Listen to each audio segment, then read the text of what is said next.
It's spanking time!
What is going on, everybody? Welcome back to the Nerd On Update, our weekly show in which we talk about the nerdy news that was exciting to us, scary to us, interesting to us, just nerdy news that stuck with us, and the later half of the show in which we answer questions from you, the peoples. But the first part of the show, the real true first part of the show, is in which we just kind of chill, hang out, talk.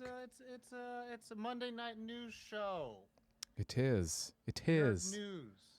Is that the anywhere. news, like the news show? It's a news show. How's everyone doing in the chat? We got Zell Namor, we got Bad Reprint, we got Ethan Who, we got MX Raff, T Dog. Who else we got up in here? Thank you. We got some thanks to do as well before we get started. T Dog, thank you for subbing. You've been subbed now for 20 months. That's awesome. Thank you so much. MX Raff, you've been subbed for 23 months. Thank you. Apparently, I'm super quiet. So we're gonna do something just for fuck me, right? We'll try it. Go ahead and Josh, welcome to the team. Welcome to the. It's not a stream. Unless there's tech. Tom problems yet. Do me a favor and turn up your gain. Fuck the auto gain thing. Okay. All right. I'm bringing me up to about 80% now. Okay. All right. How's that, everybody? Fun. I'm seeing some people chatted up about some Zeldas. Lots of Zeldas. I mean, Tears of the Man is out, and people like it. It's funny because I feel like when Breath of the Wild first came out, like it blew up. Everyone was like couldn't stop talking about it. Yeah. When Tears of the Kingdom, I feel like it didn't have that many people talking about it. Honestly, like I feel like it came out and everyone was like, "Oh, we have to play it," and then that's it. And scene. Yeah.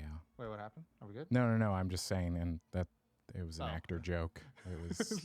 I thought because you looked at it so deadpan, I was like, "Oh my god." Yeah. And scene. Yeah. Yeah. Josh, how you been? How we weren't on last week. No, we were not.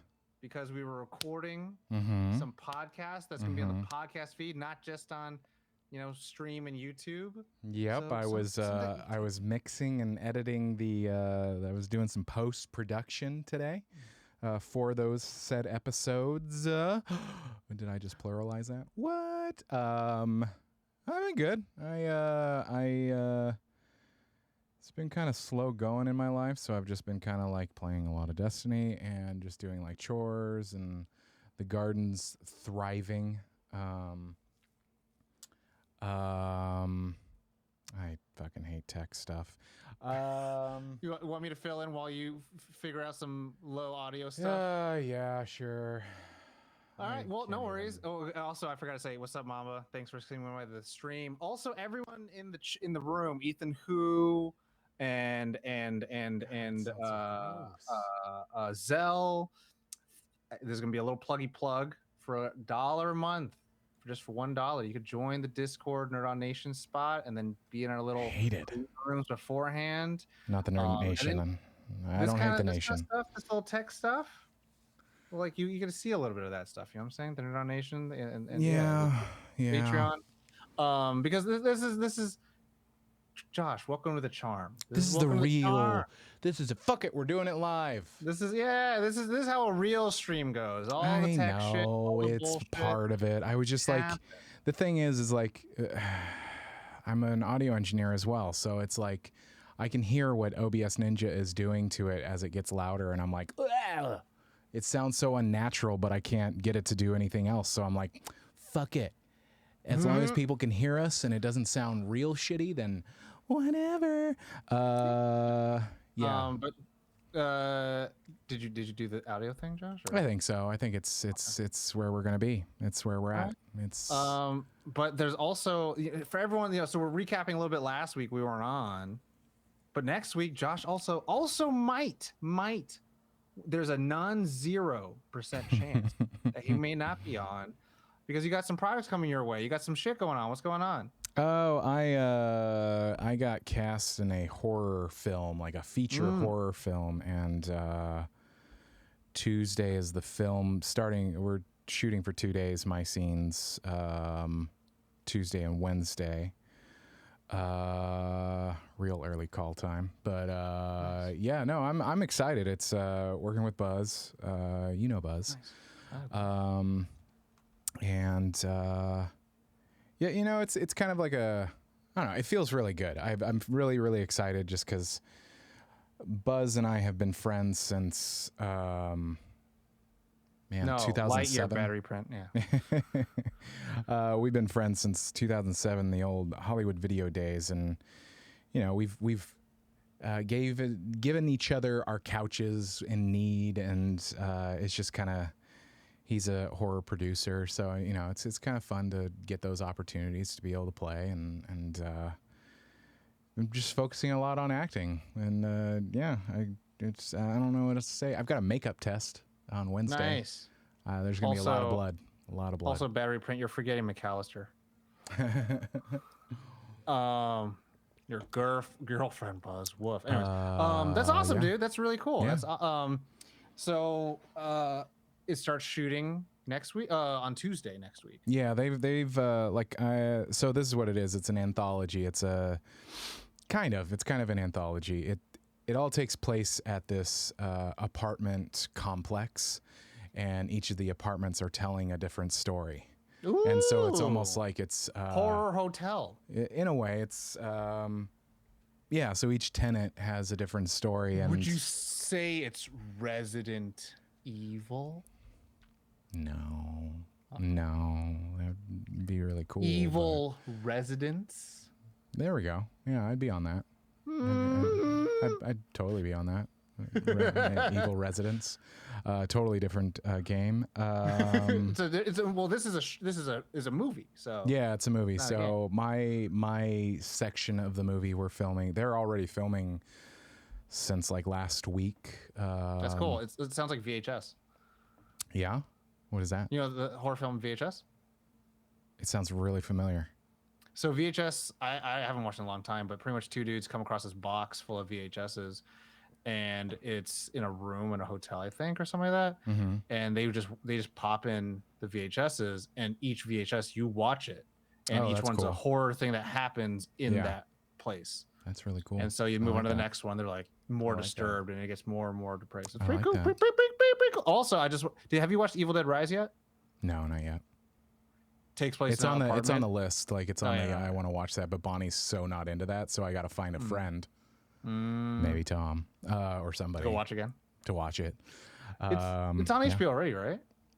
I think it's somewhere. I don't remember where. It's HBO. They were originally going to just only release it on HBO. They weren't gonna have a theatrical release, and it was only 15 million to make, and it grossed like 90 million. Wow. So like, smart decision. One of the few smart decisions to be like, you know, they hocus pocused it, and they're like, and then it didn't flop. Yeah.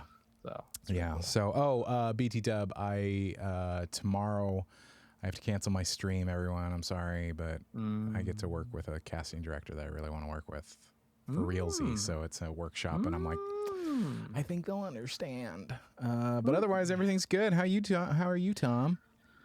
I'm bouncing off the ceilings, man. I got a lot of shit on my plate, a lot of work I'm doing, a lot of projects I'm on, and outside of just work stuff. Like, you know, I work in the industry, and virtually my show is not touched by it because I'm on a non-union show. But doesn't mean, you know, I hit up Josh to like ask, like, how do I also go to the picket lines? Because I don't know. You know, I went to Black Lives Matter protests, and you know, I wanted to, you know, also show solidarity and support for this, and I was like, I don't know what to do. Do I just walk? And then they're like, oh, there's a check-in spot right here. I'm like, oh, you go over here, and then you grab the community picket, you know, signs. Yeah. But outside that, I'm going to be shooting a thing soon, a little baby short film. One of the deals I made to get this guy to help me out, he's an AD. I have to AD his short film. So it's like you AD for me, I AD for you.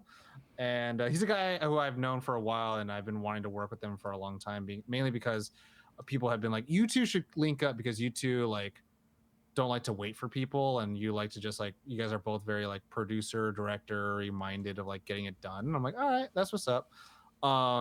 And today I just had a meetup with him and his director of photography, and his director of photography is fucking badass. Like, I can't say the shit he's worked on, especially something that's currently going to pitches, because it's really, really cool. It's not like huge pitches. It's more like he made like a sizzle for something so that they can try to pitch something that's currently going on to change how they do it. And we Nice. were just fucking like just getting a nerd on about like film and shooting that compared to digital. And he was telling me, he's like, yeah, dude, photochem, it's like the biggest like photo like film lab in the entire country, if not the entire world, outside of like other places. And I was like, damn, it's crazy. And he's like, yeah, underneath this entire spot is like an entire lab for them. It's like the fucking under the mall of Stranger Things. I'm like, oh shit, that's fucking crazy.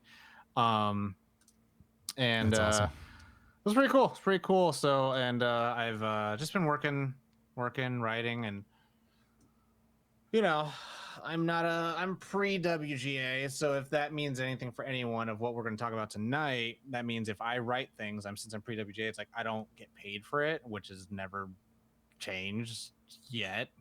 You're kind of like if me, I also where want to, it's like you want to be. yeah, if I want to pre WGA just means I'm not WGA. Yeah. And if I'm a writer and like if I want to submit to like a festival or like a fellowship around that, WGA has like approved fellowships that you can currently submit to that like aren't like scab bullshit things, that aren't connected to the studios, which is pretty cool. And I'm like, oh, That's okay, cool. so opportunities are still out there. It may not be for me this year because I've just been, I'm trying to figure out my current role at my job a little bit more. But so that's that. We out here struggling. We out here. Tired. We're just I was talking to my cousin a couple days ago because he's been in it. He's been in some stuff, and it's like, not to get all morose or anything, but it's like, sometimes life is just life, and you're just like, you're going through it, and you're like, I'm here, and I can't really change the things. I can just do one thing at a time. Every I can just do small actions here and there, but I can't take any like extraordinary action to change things, but I can change things little by little. And sometimes the baby steps are the literal like toe moving forward, just a tiny bit, just a little bit. And then sometimes you do have those extraordinary days where you're like, oh my gosh, I got this. I've been getting some really, I'm patting myself on the back for a moment. Sorry. It's cool to see where I started and like to have the kinds of auditions that I had in my inbox today. I'm like, there was a time where I had maybe one audition every couple of weeks, and now I have several a day and several during the weekend. So it's like, that's been a lesson of my life recently, is like taking a moment. Referring to the green room, B-Rad, given Tom the positive what for, just taking a moment to just like take stock and inventory of all you've done. And then you can self-deprecate and do all you're going to do. But I don't think I'm in that self-deprecation mode anymore, but like, and Josh, this, it's like everything I work on. So, like, and this isn't to be like on anyone in particular, but like, when I worked on Thief of Joy, I was like, oh, my last short, fucking garbage. And then the next one I work on, Thief of Joy, fucking garbage. And then the next one I work on, then it's like, this one's fucking garbage. Like, I'm always just like, I want better and bigger and bigger. Like, I've grown, now more. I've grown, now there's I'm always now. another there when you get there. Yeah. That's a cool thing, I think, in a weird way, where it's like my potential, my growth, my intelligence, my wisdom is ever expanding, right? Like the universe. Yeah. In a sense of like my capacity for work and care and empathy for people could also expand, but it's not in the sense of like, oh, well, it's shit, don't even watch it. Where it's more like, if you want to watch it, you'll see a version of me or like where I was at during that point. And then it's nice to kind of look at that. But all of them have their own kind of infinities and eternities inside of them that are like nice to look back on. But Brad was mentioning like an open mic short film thing. So I definitely want to hear about that maybe later, maybe in the Discord or something like that. Because I feel like, I was really sad that we didn't submit it, because I felt like it was, I understood the principle of it, but it's like, I've worked on some shorts that, they're, they get submitted and you're like, okay. But this, I'm like, I continue to get comments about it. Like, everything about it, not just Caitlin and I, but everything about it. It's beautiful. It's a really it's a great story, and I'm biased. Let's be real here, but and I'm pretty proud of the work, but I still get comments, and I'm like, man, more people need to see it. Like, I'd love it if we could submit it and show it to places, and even just there might be some places online if you want to look up, but like, it's not gonna lie, it's like my highest viewed short film of all time, just by being on YouTube in general. So it's like, a lot of people get to see it for free, and I think that's kind of like the accessibility thing. I think there's always a worry it might get lost somewhere, but like that's like, there's some really cool YouTube channels that do that. Buzz was telling me that there are, because I asked him around that time. I was like, are there places that don't, because he's done a lot of Premiere. He's done a lot of those things, and he's like, yeah, there's a bunch of them that don't require Premiere or So I mean, it's something that I just think it might be just even for all of us involved, just to get the word out, and because I think it deserves that focus. I think it's really good. Do you want to do news? Oh, let's do some news. Want to do some news? I'll start, because I feel like our news is just gonna kind of like morph into each other. So so the first bit of news is more like I'm excited, and I'm sure there are at least a couple of people that are watching this that are excited. Mamba. Tomorrow is the start of season 21 in Destiny 2. I'm very excited. I got way into Destiny over the past couple of months. It's the first time that I've ever gotten way into Destiny, and because I had so many people to play with now. So that's exciting. Season of the Deep. Anyway, that starts tomorrow morning. But my actual news, I'm just going to say this, and I remembered this quote when I was going to talk about this news, because I'm going to quote The Big Lebowski.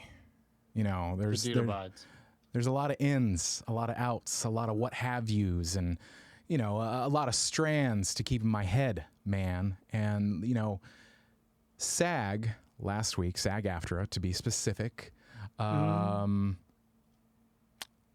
got authorization to strike. Not authorization, it's voting to authorize strike, which I'm not union. I'll be real. I'm not union, but in my head I am. And I know that someday I will be. And so I see these issues as everything that's going on in the entertainment industry is going to affect the future. Right now, what's going on is fucking huge. Pardon my words, but it's fucking huge, because first the WGA going on strike, and now SAG voting to whether they will. Every person that I know that has screenshot their vote or whatever has said yes. I don't know a single person that does not want to. And I think it's really interesting, because there are a lot of things that are coming up in conversation on social media. One of the big ones is AI, as it is involved in the industry. I'm more so going to know the voiceover aspects of it. AI use has been sneaking into contracts all over the place, and people are pointing it out and being like, no, I'm not going to do that. The SAG-AFTRA contract, I believe, expires on June 30th. And it's time for some things, because streaming took over the past 10 years, and residuals really took a hit. Another conversation that's coming up specifically to residuals is gaming residuals. Like, there's a big WTF being thrown out there. Like, that industry has outpaced everything for the past like 5 years. Growing. Yeah, it is a $1 billion industry, in the not like 1 billion, and several billions. One copy of a thing is $70. Yeah, and they can move a million. I mean, the pandemic. Units. I think we even reported on it at one point, where it's like the pandemic hit a lot of the industry, a lot. But one thing that like it helped was the gaming industry, because that's what people did. They played video games a lot. So it's interesting. It's just interesting to see these kinds of things coming up. Another one that I thought, it's not as much, it's not as loud, but this aspect of audition pay, being paid to for auditions. And I don't know all the details, so I can't like speak on it too far, but going back to just even original SAG contracts and agreements, there's supposed to be audition pay. And people are like, so what about that? And so I just have a feeling that we're in a very interesting time in the industry. If I can chime in a little bit. Yeah, of course. I know some people who work at certain studios and stuff, and they all definitely prepped for this.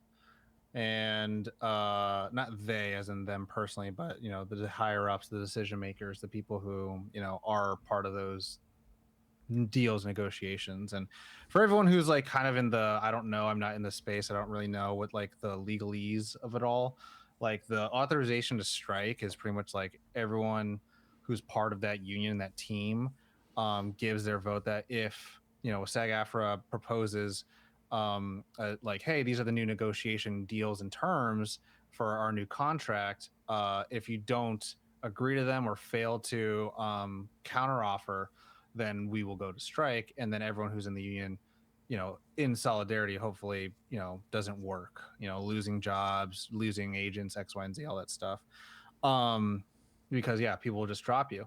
But that being said, it's, a big deal because they had I think an all hands on meeting or town hall. That's what they called it for all the unions. And so WGA obviously was the first one to strike, and they voted authorized to strike, and the AMPTP did not even counteroffer anything, right? So like if I'm the big studios and Josh is the WGA, they're like, hey man, we want 3%, and then I'd be like, no counteroffer, go strike.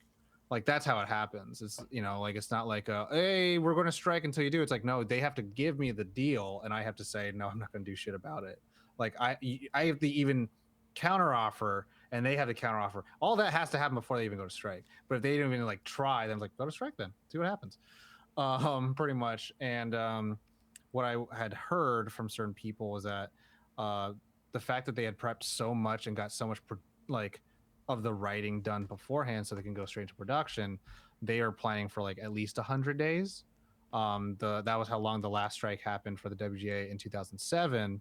We talked about all the different ones, but they were even guesstimating that it'd be even longer than that. They were like saying like almost 120, 140 days. But the fact that the town hall meeting, all hands on deck, had SAG-AFTRA, had the PGA, had DGA, had the Teamsters, and now that social media is here, like that's the thing too. Yes, new media came out, and so all the contracts did not list residuals and all these new things happening because Netflix and Hulu and not even HBO, because HBO wasn't part of that streaming world. HBO was already like, it was a premium channel that you had to pay for extra. I remember those days. Yeah, so it wasn't part of the streaming conversation, but now it is. Yeah, definitely. But it was mainly the Netflix, it was the Hulu, and it's like now mainly Disney Plus, kind of, or Amazon Prime and Apple TV, where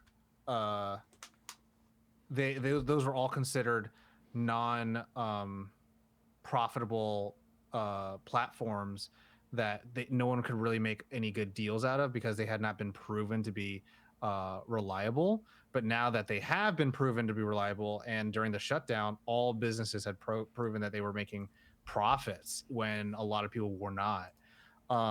It's, quote unquote, pencils down, it is that time.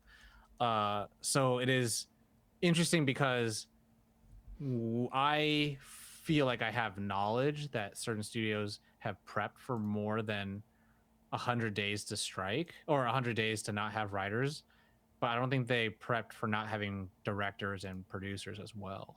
Yeah. And even though the number in my head of like, cool, 100 days, 140 days of a strike is crazy, I almost kind of have an inkling feeling like if it all comes to pass where like SAG-AFTRA's contract's up, they don't have a deal that they're happy with, and then the DGA comes in and they also strike, this might be the shortest strike ever. So it's like either it's going to be the longest or it's going to be the shortest. So Yeah. I just don't know. Yeah, it's I just to call out something that Brad said about audition pay. It's like I'm not for it or against it. It's just a part of the conversation. I even have a article that was posted a couple of days ago in the New Yorker, and just there's a little bit of a history about that particular clause.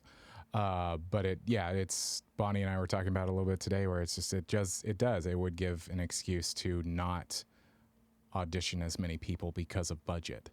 And so the guy that's just like, I don't know, living in Glendale, wanting to become an actor and be SAG and blah, blah, blah, it won't even be given a chance because it's just too expensive to audition that much talent. Oh, no, every, and that's why, hate to quote the tabooed podcaster, but Joe Rogan had Neil deGrasse Tyson on his podcast, and he talked about like, why don't we just desalinate a lot of the ocean water to make it drinkable? And Neil was like, because it costs money and no one wants to, it doesn't make any profit. It does nothing to help those companies who would do that stuff. It's kind of like, why are there no better fossil fuel solutions than cars that we currently have? Like, there are, but the automotive industry does not want to lose that money. Yeah. Because the quote unquote more effective, wholesome, conservationist solutions are not quote unquote cost effective. Yeah. And so that point of like, oh, the pool gets smaller of who can audition because they're going to price people out. It's pay to play at that point. It's the same thing that happens right now with, and the writers talked about that too with AI, but the mini rooms, where what they'll do is they'll have these like tiny like bullshit things where like the showrunners and like the producers will try to like almost do most of the writing themselves so they can minimize how long they can keep writers on contract and shorten the pre-production writing period. So it's like, cool, we have a mini room that we're not paying for, and then we're going to have the actual writers room. When before the real writers room was actually like not long, it was necessary. And so they're like, oh, if we take a shortcut and do this and just have the writers kind of like fix all the based upon screenplays, then they don't have to spend that money. It's all just money. It's all just money. Fucking money. It's all just money. So. Yeah. So anyway, it's really interesting to just, I mean, it's kind of an observer and participant role. It's like, I do want to be a part of that system, but it's just observing it of like, it's going to affect, because it's just, I think it's going to affect a lot. This is just the storm brewing. Yeah, we have a strike that is currently going, but this is just the start. I think a lot of things over the past few years have just not been addressed. And I think we are in a little bit of a critical mass though, because, we have things like social media that's also working for us and against us, where like, we got to see an entire country get very like destroyed by like misinformation.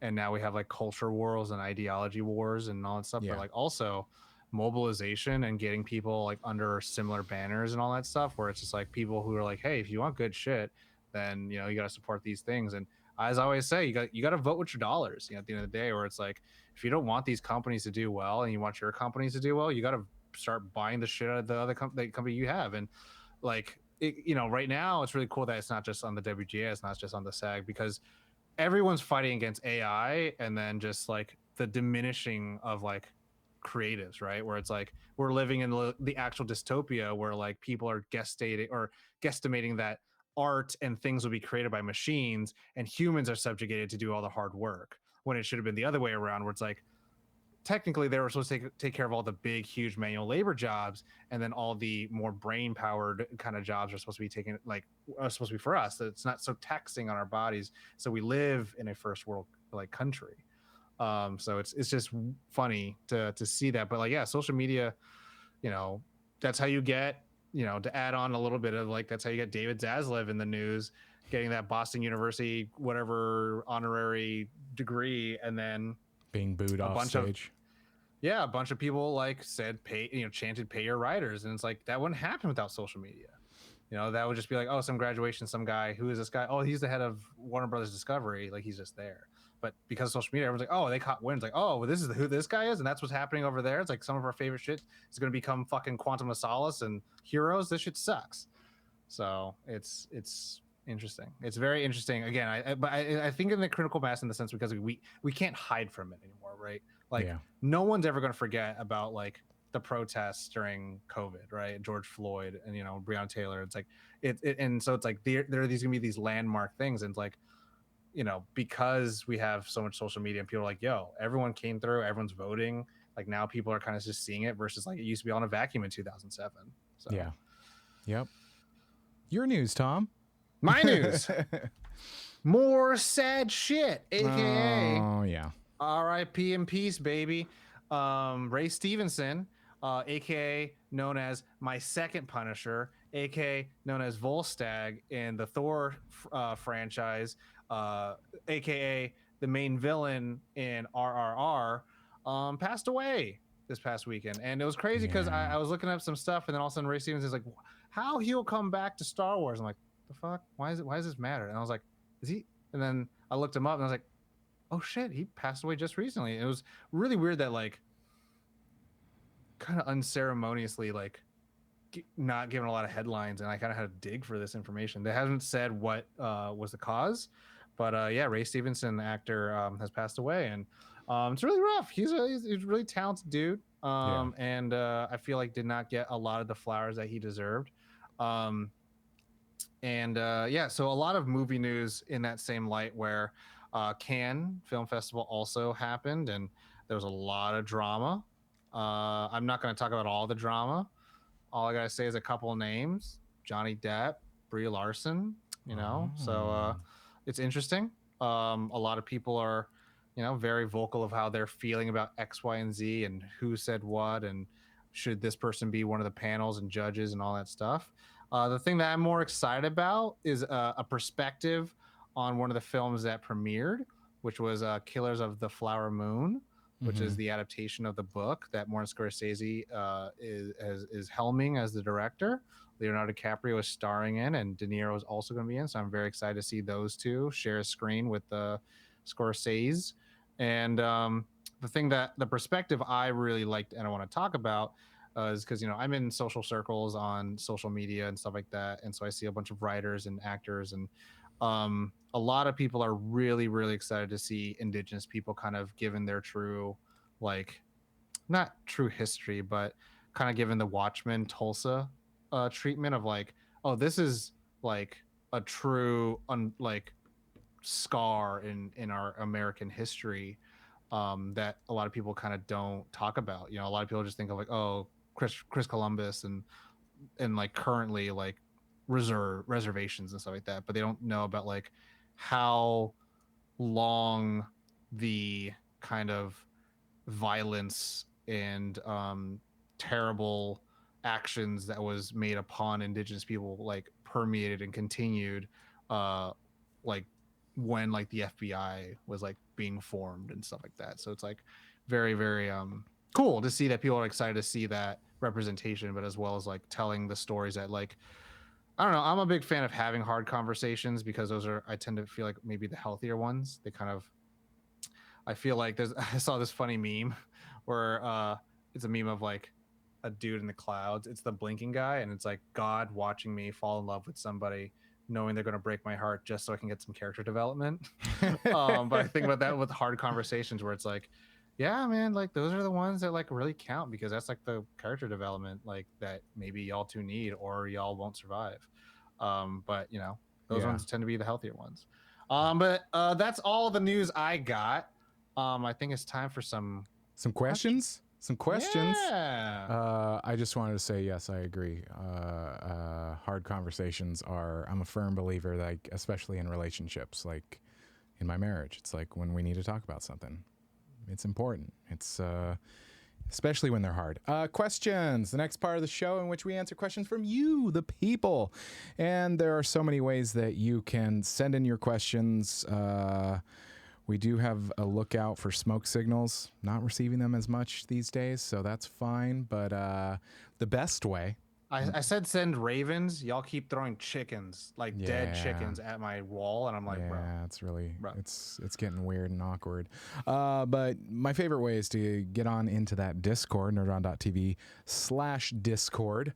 But actually, the best way, I'm just gonna let you in on a little secret. The best way is to join the Nerd On Nation for as little as $1 a month, and you get what we call the Nerd On Nudge, and we will answer your questions first.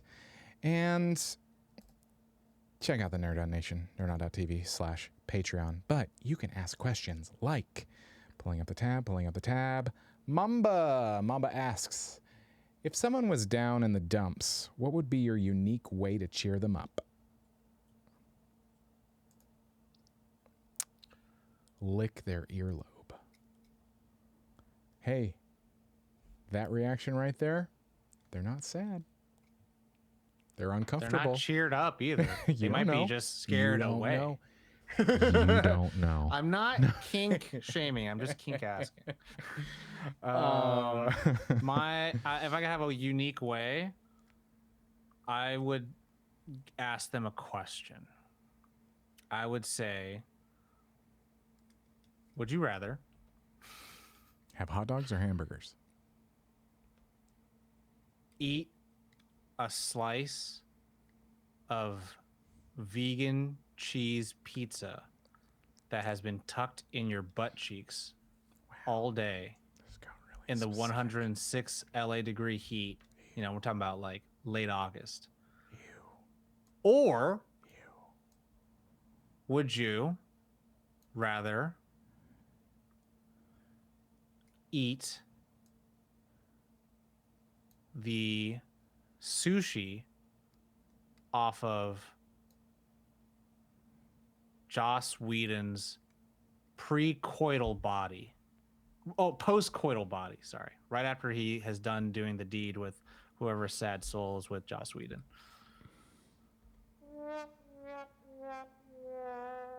You know what I'm saying? And then they're just like, yours is kind of the same, where it's like, you're not sad anymore, are you? Now you're deep in thought. Did mine's I like a that? Stupid question. Mine doesn't touch them. if Mine does not cross boundaries. No, that's not a real answer. Cheer up. Hold on, cheer up. Someone. See, this is someone. See, if it was a friend, I understand the lobby thing. It was some random person. I'm like, okay. You know what I mean? Probably would do something stupid. I don't know. I feel like my defense mechanism is just do something silly. Not defense mechanism. It's just like do something silly that's just outrageous. It's dumb. It's just like it's outrageous humor or whatever. It's like that would probably be it. Or if you want to go eat something good, what you got? What you want? Come on, let's go. Let's go eat something good. Yeah, I mean, I like cooking. I like eating. So going out for food. I don't think that's a really unique way. And so this is someone. This is not my friend. So if I don't know them. Oh, it's a friend. Mamba says. Mamba has put. Oh, let's say it's a friend. It's a friend. Oh, the sky's the limit. Oh, if it's a friend. There's so much earlobe licking. No. Well, yeah. There would be hugs involved, but then like, I don't know.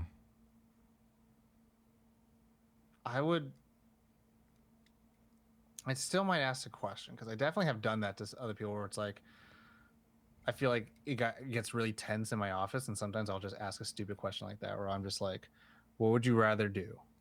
Like, eat moldy lasagna that has been in between Fran Drescher's toes.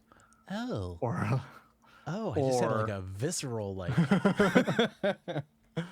Or like, I don't know, like eat like blow pebbles out of someone's nose through their mouth. Have you heard of the big kiss? No. Like kids when they get stuff stuck in their nose, if you like blow over their face like really hard, it'll like shoot through the nasal cavity. And that's how you get shit out. Wow. Okay. It's really I would stupid. still probably do something dumb even if it was a friend. Just something absurd. Just because I think absurdity is just, I don't know, changes your mind. Doesn't mean you're not still sad. It's just like Took your mind off of it for a second. Because doing something overtly super cheery and joyful is like sometimes like toxic, right? Where it's just like you're kind of depriving me of like my chance to feel sad or something like that. Versus like doing something silly. Versus doing something silly, it like allows them to just have another feeling. Mm-hmm. You know, it's not forcing them to feel happy. It's not trying to be like, you need to feel happy. It's more just like, oh, you should just like feel something else. Yeah. You know, instead of like completely being down the dumps. It's the old cliche, which wolf do you feed? Like, it's just like in the moment, which wolf are we gonna feed? Let's have a laugh. Doesn't mean we're not sad. No. Let's have a laugh. Next question. Comes from B-Rad, and I gotta be honest, I don't really know if I have an answer for this, because I don't know this, but fictional or in real life, who are some of your style icons who you wish you dressed like? You don't want to dress like fucking Cloud or something like that? You don't dress like fucking...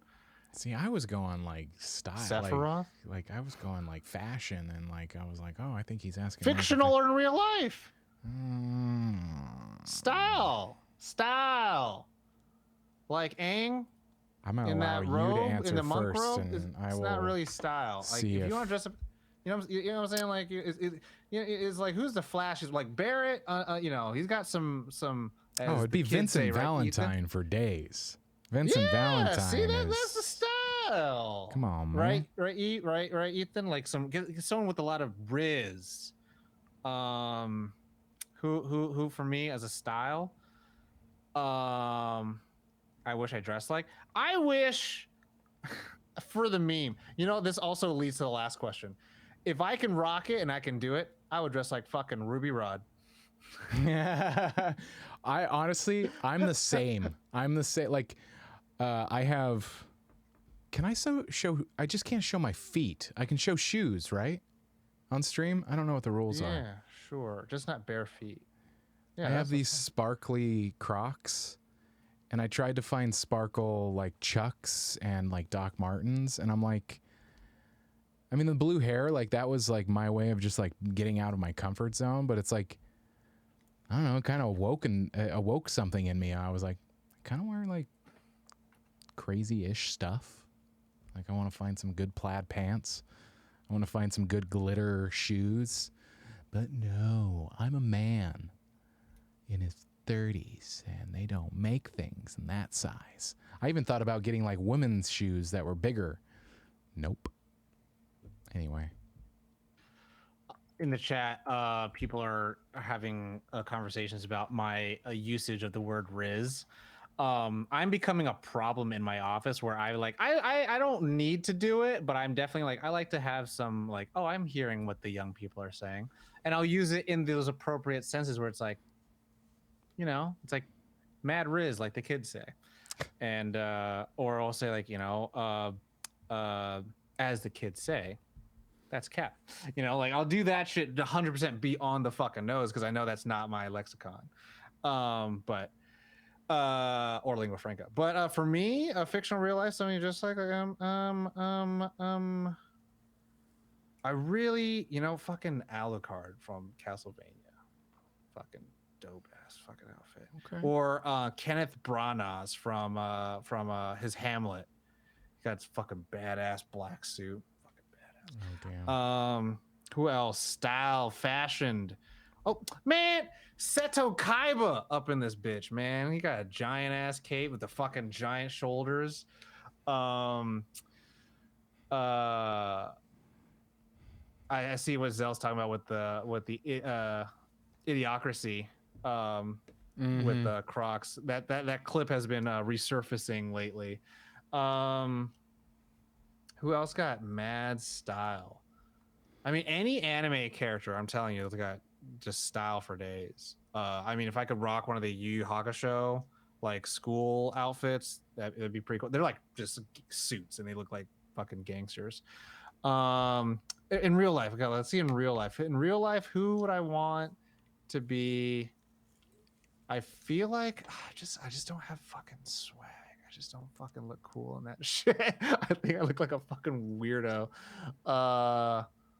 If I were to dress like, sometimes I wish like I had like disposable income or whatever, where I could be like hire like a style like person, you know, somebody who's like, that's what they do, a consultant kind of thing, where it's like, you know, they look at your bone structure and the way that your body holds, and it's like, okay, you should be doing this, and like, you know, it's like there are things that I did, and then I started dating my wife, and she's like, no, that fits your body weird. You should wear clothes like, you know, it's like, oh, you're right. Oh, you're right. Or like I've a couple of friends I've had that that were gay, that such good friends, that they were like, you should really wear this like this, and it's like, well, thank you. See, I just would have been just willy-nilly going into the world, just like a terrible whatever. Anyway, I'm a if it feels good, I wear it. Yeah. Sometimes I do like to dress up like, oh, I want to look good for myself, right? But I definitely, when I was in college, I knew a girl who, she was like a popular girl, and me and her were friends, and I was like, hey, I got some like money. Do you want to like suit me up and I take you out for like dinner or something like that afterwards? And she's like, yeah. And I was like, for sure. And so we just shopped out, and then she was like, yeah, these sunglasses are better for your face as your face is more round. I was like, what the fuck? And they're like, yeah, this is gonna look really good. And I was like, you're gonna have to learn how to like start wearing a belt more often. I was like, the fuck? Because I didn't wear belts that often unless it was like a formal occasion. And so now I always wear belts. But she put me on a pretty good path, and you know, I don't think I ever got disrespect for what I wore. There's one time I have, and they're like, you look like a fucking dork. I was like, all right, well, fine. That just decides it all. Well, I was like, what's me? Like, oh, it's a good thing I don't care anymore. So, next question. Next question comes from Spencer. Shout out. If you could play one character for a movie in any franchise, including adaptations, who would you play? I thought I didn't have an answer for this, and then I realized I do. I'd want to be Marvin the Martian in Looney Tunes. I realize I've been training for this since I was a kid. Marvin the Martian. If I could be anybody. Yeah, I'd want to be a cartoon character. In any franchise. If I could play a character, I'm not an actor. I'm not that fucking. I can't lose myself in a role. You know, I can't. I'd just be playing shitty versions of me.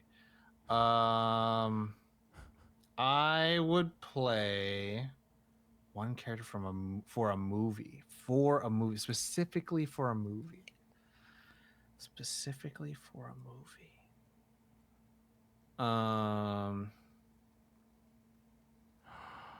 Maybe I would play.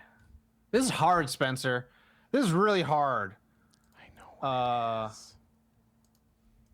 T-Dog, you be playing Ben 10? That's cool. I think they might be answering for you. Me as Ben Tennyson? Yeah, see, T-Dog, but adult Ben 10, so I can have control of the Omnitrix. Yeah, see, for them, Ben 10. Ben 10's pretty dope.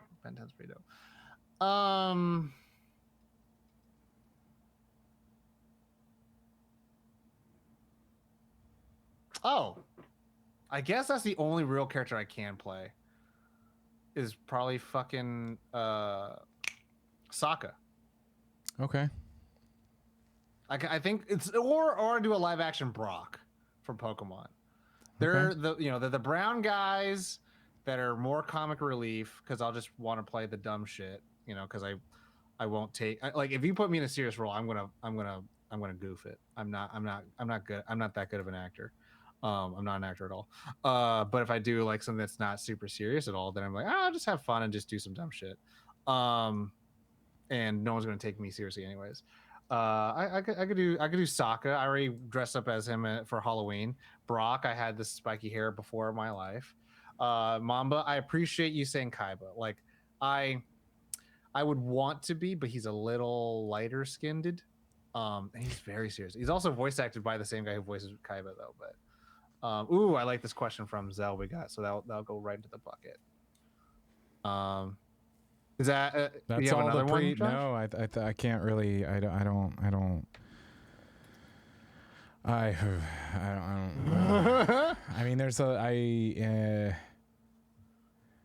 I don't know. I mean, there's a lot of things that I would want to play. I mean, I can't think of specific ones. I would love to be Batman. I want to be Batman someday. I think I could do it. A younger Batman. I'm not like a Kevin Conroy, but I think I could do a Batman. I mean, Kevin Conroy played young Batman and old Batman. Yeah, I could do a version. Anyway. Maybe Terry from Batman. Me? Ooh, that's good. That's when I was going, I know what it is. I was thinking, me? You could be a version of Terry McGinnis. Oh, me? No. Maybe. No, Josh. No, Josh. Oh, T-Dog.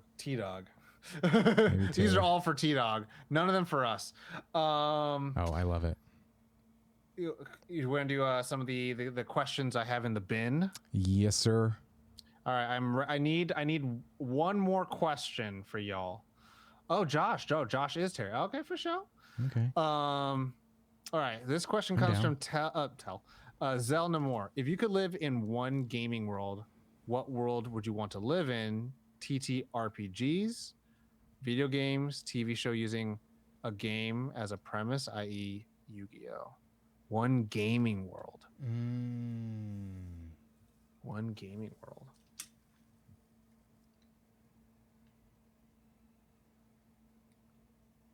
Oh, just a gaming world. I.e. Yu-Gi-Oh. Those are examples of what I mean. So, like, a gaming world. Wait, you could live in one gaming world. What world would you want to live in? Oh. Tabletop RPG, video games, TV show. Like, could I say, like, the world that is Destiny? Like, if I wanted to? You can say that. Yeah, I mean, it seems like a cool world to be in. I don't know. Right now in the story, I don't know. Darkness is always there. Darkness. And people get shot. Yeah. Hey, but you come back. You do come back? As long as you're not permadeath. I mean, Pokemon is always that world, man. Pokemon is always that world for me. Like, 10 years old, you won't get shot. No human ever gets sick, really. Your Pokemon get sick. Your Pokemon have babies. Everyone you know around you is 10 years old and somehow doesn't have parents. Your mom lives in the fucking kitchen. You have a room. You got no rules. You won't get shot except for that one episode. I don't think he got shot. He got a gun pulled on him. Yeah. All you do is you look at Pokemon, you catch Pokemon, you take pictures of Pokemon, or you breed Pokemon, or you dress them up and have them compete in competitions.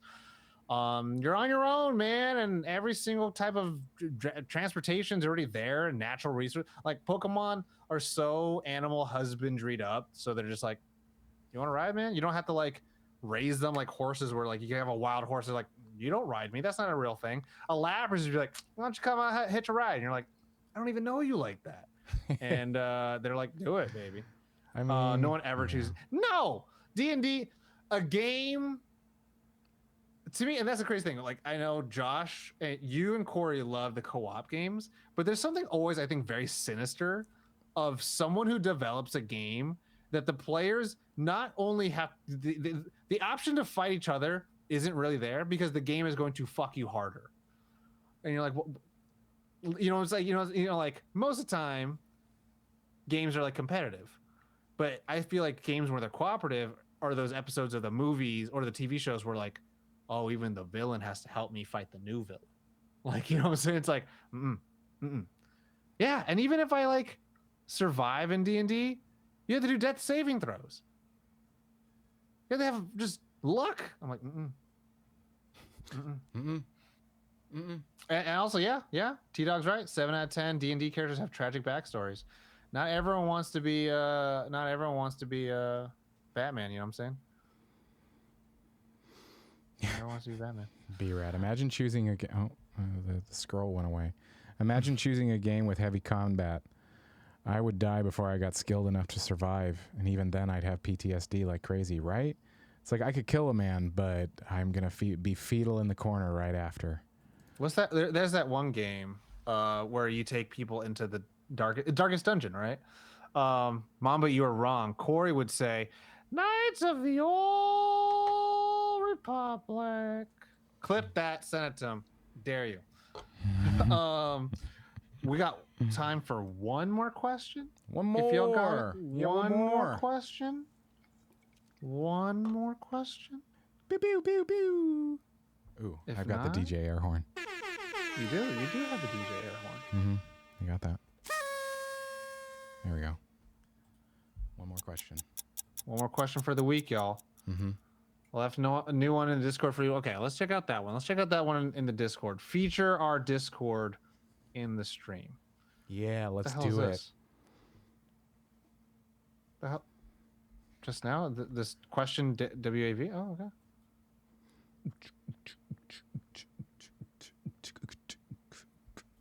Do you hear all that? I don't hear anything. Am I supposed to hear something? Brad, did you leave me freaking Morse code in the Discord? All right, I'm just gonna take this one from the Discord then. I'm gonna get one from Eve, aka Ethan Who, via Telegram. Jesus Christ. I don't even know how to open that or decipher that. You never said I can't. That's true. Ethan Who asks, what's a critically acclaimed movie or show that you just can't get into? I would say, is it currently can't get into? Critically acclaimed movie or show that you just can't get into. One that I don't know if it's critically acclaimed, but a lot of my like feed just like talked about it. Andor. You know what's really funny? My assistant's been trying to get me to watch it. I want to watch it, but I've watched like half of the season, and Bonnie and I were like, "How you doing? You like this?" We're just like, I am like, because people are like, it's like there was an episode of Mandalorian that was kind of going off into another world, and Bonnie and I both were like, "This is gonna sound so childish," but it's like, I don't care. I don't need to know what the political upheaval was or what was going on. I don't care. I want to see Star Wars fights. I don't care about the society of where it was or why it's happening. Where Josh and Bonnie are, where I'm at. I'm on the exact opposite, where I'm like, I don't care. Heroes shoot or they use lightsabers and they always win. I don't. It just was so care. boring to me. I didn't care. But then the political stuff, I'm just like, I don't care. I don't want to see it. It's so funny. we're the complete opposites on that. Because that's for me. I don't have any reason or care to go into any more Mandalorian. I kind of almost don't care about Ahsoka, other than Dave Filoni. Oh my god, I know another one. But Andor, I'm kind of interested in. I probably will try to get into, but I don't know. I haven't. I might try it again because like everybody, like I might give into peer pressure. Another one is Schitt's Creek. I still haven't. We tried. I tried to do a couple of episodes of it, and we were like, "This just is." And that's funny is it's like I like all of the people that are in it, and like there's some jokes that I'm like, "That's funny," but I don't. Oh, I know mine. I think you should leave. Okay, fine. I think you should leave with Tim Robinson. I can't get into it only because I just don't care for that. Interestingly enough, like I love watching Key and Peele. I love watching The Chappelle Show. But like, and I like watching Whose Line. But I don't give a shit about this sketch comedy where I'm just like, the premise of I think you should leave that Mikey had kind of explained it to me was like, it's every bit that's gone too long, and that's why I say I think you should leave because you should leave the bit now, but you just don't know where it escalates and keeps going. Okay. And it's just like, oh, they should leave. Like that's where you should leave the skit. And it's like, nope, they keep going into it. And you're like, oh my god, where is this going? How far is it going to go? And that's kind of like the fun insanity of it all. And I'm like, yeah, that's cool. And like, but that's the thing. Like, I'm just like so dead inside. We're like, I've laughed and I like watching comedies, but like, I'm just like inside. I'll see something like, oh, that's pretty funny. Oh, that's pretty good. It's I'm fine. like, oh, I get it. But like, Holy Grail, I get it. and like Life of Brian, I thought those are very fun, enjoyable, watchable, and hilarious things, as well as being like cinematically like pleasing too. Or like, you know. Oh, you're and saying that like something can be like that and still be like cinematically like good. Yeah, and I mean, not saying Yeah. against it, like I think you should leave show isn't shot well, but like, you know, Monty Python just hit it in a way better way for me. Like, I also think of the show that you showed me, fucking Afterlife. Fucking morose as shit, but there's some funny shit in there, and I'm like, oh, that's pretty fucking funny. It's not like morose where it's like Euphoria, you're like, the kids are not all right, the kids are not gonna be okay. Where like Afterlife, you're like, oh shit, this is kind of funny. Where it's like, do you not believe in God? And it's like, which one, Yahweh, Ra? It's like, no, the real one. It's like, you see that? See how you don't believe in those ones the same way I don't believe in yours. I'm like, oh, that's pretty funny. But like, and I enjoy watching that. Or I love watching Philomena Kunk. That's just I haven't funny seen as that shit. yet. I have not seen. Kunk, I mean, it's just. but it's the lead. I mean, she's fucking hilarious, and no matter what she does, she is just fucking hilarious. And like, I know that it would hit like the chord. It's just one of the, again, we've talked about on this show where it's just like there is so much to watch. There's so much to watch, and it's like it's there. I know. I'm gonna watch it. I will. I really want to watch Michael J. Fox still. I want to watch that. I've heard nothing but amazing things about it. I'm like, it's another thing. Charlie Booker? Black Mirror, I still haven't seen. Any of it? Any of it. Wow. Any of it. Doctor Who, I've seen like one episode. I really like Black Mirror. I stopped though because it got too crazy, and I was like, this is too much. This is just becoming cameo soup. Cameo soup. And but yeah, no. Then most time there's not a movie I can't really get into. Like, I would say now superhero movies are not really critically acclaimed, so it's not like I can't get into any of them because I'm like whatever, and they're all just like they just feel like potato chips being thrown in my face at this point. Where it's like, oh. Do you remember when we made that GIF of you getting with like all the Wii controllers? Yeah. Do we still have that somewhere? We need to. Somewhere for sure it exists somewhere. I know how to make GIFs now, so I'm just like, oh, we should just like make GIFs. Oh, we could. Hey, AJ Seeley, what's going on? What up? Good What to up? see What you. up? We're actually wrapping up the show, and we're Yes, gonna we send are. you all away. Huh? No, I was just saying, yeah, we are. I'm just concurring. We just chatted about all the news. We chatted about WGA. We chatted about SAG-AFTRA. We chatted about Scorsese's new movie, Ray Stevenson. We talked about We cried. some fashion, some Riz for the kids. I don't even know what Riz is. Charisma. Oh, They have mad Riz. got it. I refuse. I don't know how to answer your question. It's a telegram. It's dit, dit, dit, dit, dit, dit, dit, dit. I'm like, I don't know what this means. I barely speak English. Nickelodeon. But yeah, so we talked about a lot of things. After my gigs, I'm a segment, so maybe we could talk about. Now we're about to strike two. Yeah, we're y'all about to strike it up. Y'all voted, authorized it. But yeah, no, Well, I mean, think they're in the process of voting it. well, Like I think all the ballots are going out and what, or they are out. But I think people are with the current age are just they're voting online. Bunch of hopefully there's plebeians. not. Well, I couldn't find a date. B-Rad, do you see the June 30th. June 30th is the? Oh, okay, cool. June 30th is the day that if there's not a deal made, they will strike that day. I am not SAG yet, but that is I'm auditioning for SAG stuff all the time, so you never know. Things can happen. Journey. Things can happen. Anyway, everybody at home, thank you so much for playing the home game of the Nerd On Update. We appreciate you. You're all amazing. If you're watching afterwards, you're all amazing. Thank you for hanging out on our stream and on our YouTube. Check out our website. If you're new to us, Nerd On, we have like hundreds of episodes with new ones coming soon. But we're going to keep the secrets to ourselves. And also, Josh and I will come out with something soon. We're going to record that soon. Yeah. So check that out. Update for you. New content. I'm excited about it. I'm really excited. We record on Saturday. Anyway, so check out our website. I I don't know. Thanks for hanging out. Did we want to raid? Yeah, we're gonna raid Rhino Snacks, Brad's friend. Cool.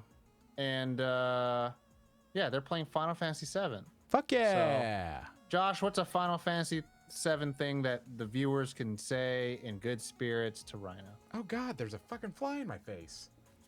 Now it's in my mouth. Oh, that's good. Now it's in my mouth. That's protein, baby.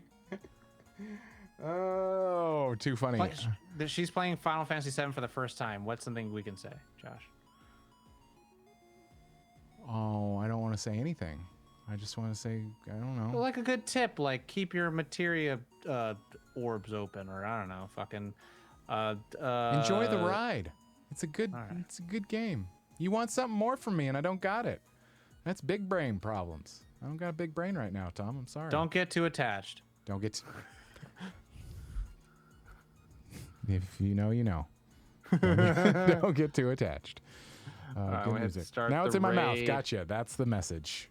Now it's in my mouth. That's the message, everyone. Give Rhino Snacks all the love. Take care of yourselves. Stay hydrated. Stay tuned to the social media, the Instagram, the Twitter, the podcast app, things like that. Josh, anything else I missed? Nope. You all know the drill. As always, nerd on. Nerd on.